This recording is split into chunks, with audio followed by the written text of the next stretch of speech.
গুনাহ যদি ছেড়ে দিয়ে আর করবা না ওয়াদা দিয়ে আমি আল্লাহর কাছে যদি চোখের এক ফোঁটা পানি ফেলে ডাক দিতে পারো মাওলা, জীবনটা গুনায় গুনায় শেষ করে ফেলেছি, আজ রাত গভীরে একাকিত্বে পেছনের জিন্দেগির ভুল বুঝতে পেরে আমি আল্লাহ আপনার কাছে ডাক দিলাম, আমি তওবা করলাম মালিক, গুনাহ ছেড়ে দিলাম, আর করব না ওয়াদা দিলাম, আমি লজ্জিত, মাফ চাইলাম।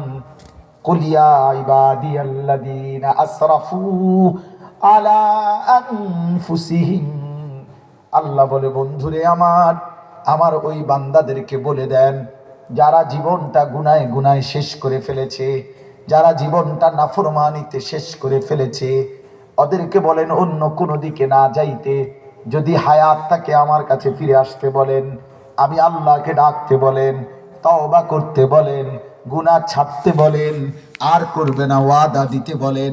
লজ্জিত আর অনুতপ্ত হয়ে মাথাটা নিচু করে একটা সেজদা দিয়ে চোখের এক ফোঁটা পানি ফেলে আমি আল্লাহকে ডাক দিতে বলেন। গুনাহ যত বেশি হোক, আসমান ছুঁয়ে যাক, পাহাড় ছুঁয়ে যাক, সমুদ্রের ঢেউর চাইতে বেশি হয়ে যাক, লা তাকনাতু মির রাহমাতিল্লাহ,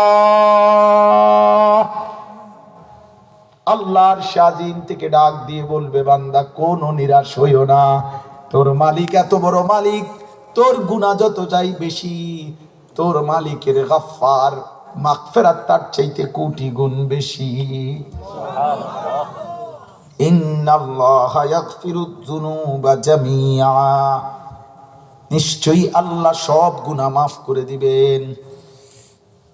ইন্নাহু হুয়াল গফুরুর রহিম, কেন মাফ করবে না? তিনি যে গফুর, মাফ করনে ওয়ালা তো আল্লাহই, দয়া করনে ওয়ালা তো আল্লাহই। কে? গফফার কে? গফুর কে? মাফ করবেন কে? তাকে যদি ডাক দেয় মাফ করবে না কেন? এই আয়াতটাই পড়ছি আপনাদের সামনে, এই আয়াতই আমি পড়ছি। 24 নম্বর পারা 39 নম্বর সূরা, সূরা জুমার, এই সূরার 53 নম্বর আয়াত। হযরত আব্দুল্লাহ ইবনে মাসউদ বলছেন রাদিয়াল্লাহু তাআলা আনহু, নবীর বিখ্যাত সাহাবী, তিনি বলছিলেন কোরআনুল কারীমের মধ্যে আল্লাহর সবচেয়ে বেশি প্রশস্ততা, আল্লাহ তাআলার ক্ষমার সবচেয়ে বড় ঘোষণা, আল্লাহ তাআলার উদারতা, আল্লাহ তাআলার মহানুভবতা, আল্লাহ তাআলার মাফ করার শ্রেষ্ঠতম আশার আয়াত এই আয়াত। এরপরে আর কোনো কথা নাই, এরপরে আর এক সেকেন্ড দেরি করার সুযোগ নেই। এই আয়াতের তাফসীরের মধ্যে আছে রাসূলুল্লাহ সাল্লাল্লাহু আলাইহি ওয়াসাল্লামের কাছে কিছু লোক